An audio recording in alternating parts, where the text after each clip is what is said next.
For the Rich Before 30 report in March, the issue in March, is on being your own hero.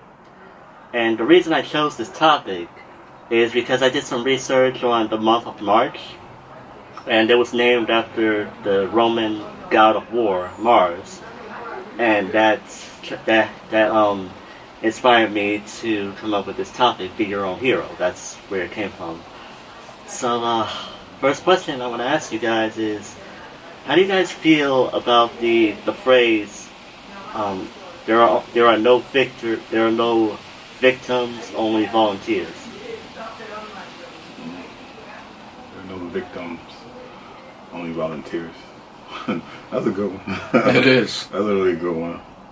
I don't know. I think personally, when we're talking about victimization, a lot of people use that as justification to edify their situation. Meaning, when somebody goes through a traumatic experience, they get some type of there's a false sense of, I don't know.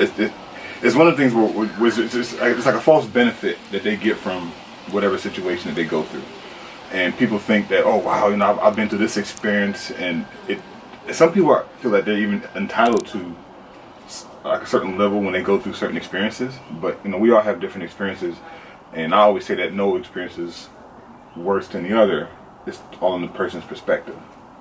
The example I gave on the show we had the other day was, a person like my grandmother passed away in '03, right? That was traumatic for me.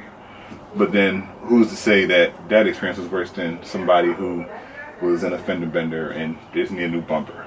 Right? It's all perspective. That person can take that situation way more seriously than I took my grandmother's passing.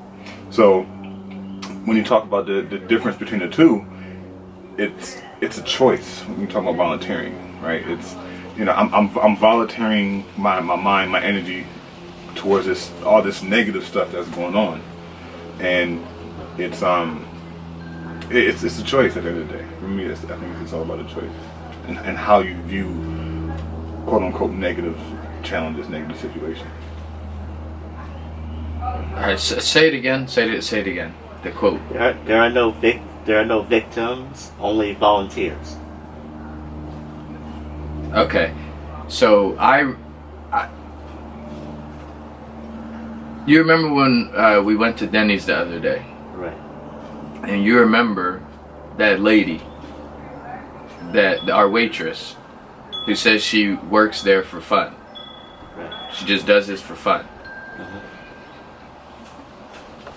But, okay, so she was working there for fun, right? I think Kira said it pretty well, right? Like, what time was it in the morning? It was like 1 in the morning. Mm-hmm. She has 3 kids. One was the ages like 10, like 6, and like 1. She had a 1-year-old.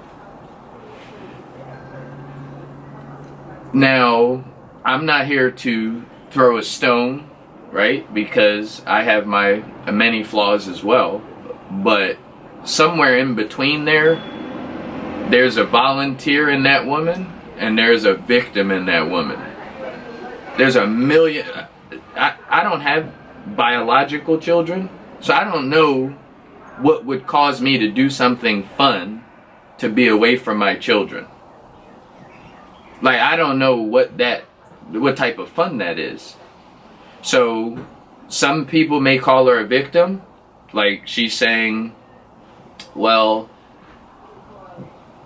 I come out of my house to make this little bit of money just to get away from my children for fun.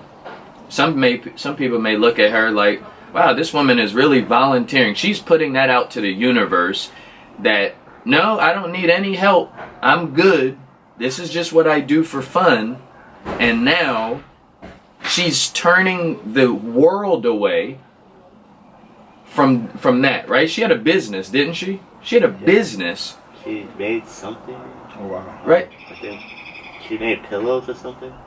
So she has a business, right? Creating. Right. And she's telling herself, whether it be true or false, she's telling herself that I for one, don't want to do my business. My business is not fun. Right? Charles, this is what we do, right? We do this, right? So how long did it take you for Charles to say, yeah, let's do this? What, you got a question? How long did it honestly take? How long did it take for you to ask this question, for us to do this right now, for Charles here to say, yes, I'll do it? This moment right here, how long did it take you to convince Charles to do that? Like a second. Like a second. Why? Because this is what he does. So it don't matter. This ain't a podcast, right? This is not a show. But this has something to do with what he does. So when I'm looking at, I just, when you ask make that statement, I remember that lady, and I think I'll forever remember her. She's the first person I ever know to leave her 3 children at home, has a business, and just works for minimum wage for fun. Usually what I respect is the person that works at McDonald's, 70, 80 years old, and they work there because of the benefits, the healthcare benefits. Can't knock that, right? Yeah. But this woman, she's just doing it for fun. And then how funny was it? We didn't leave her a tip by accident. Oh, wow. We didn't leave her a tip by accident, right? So now we were like, wow. We got in the car and everything. Yeah. So now we was like, yeah, should we tip her? Or should we not tip her? Didn't we said that, right? Wow. Should we tip her or should we not tip her because she does it for fun? But I think, like you said, not tipping her was your intention, but I think her mindset manifested that you guys forgot to tip her. Because her mindset, again, is I don't want to say it's on lack necessarily, but it's not in the right direction. It's not aligned with where it should be. You said single mom with 3 kids. Why are you working at Denny's 1 o'clock in the morning? And you have a business. Yeah. So her priorities weren't in place. So she volunteered. She could potentially volunteer to be the victim you were talking about. Yeah. I never thought of it that way. It's good stuff, man. Well, my interpretation, so to speak, I'll look at it from a law of attraction perspective. And in The Secret, they actually tell you that it was Joe Vitale. He says, all right, so you mean to tell me that I was responsible for? Well, I didn't attract the sickness, I didn't attract the car accident, the being stuck in traffic, and so on and so forth. And he said, well, yes, you did. That was a very blunt way to put it, but in my opinion, that is a really good summarization of the quote. Because look at it this way,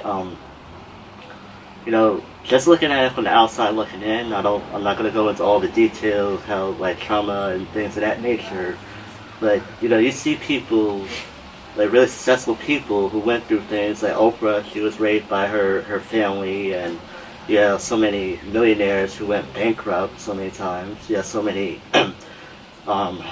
success stories who took like decades to get to where they want to be. Some people were even depressed at some point. They were suicidal at some point, and now they're living these happy lives that they never would have dreamed of back when they were going through what they were going through. Now, the way I see it is, it's all about, like you said, it's all about a choice.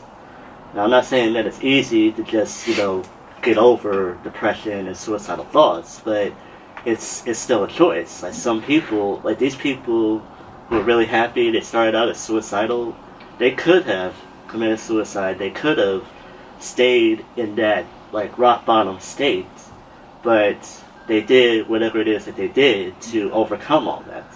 They could have easily just, played the victim, or how I see it, volunteered to play the victim, but instead they chose to volunteer to play a victor. They volunteered to do something about their issue. They volunteered to do whatever it took to get to their dream life.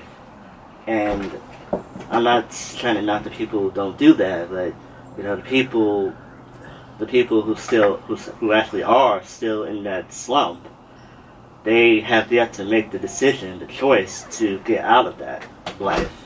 So that's how I look at the quotes. Yeah. You can either volunteer to be a victim or volunteer to be a victor. That's how I look at it. Yeah, I agree. I like that.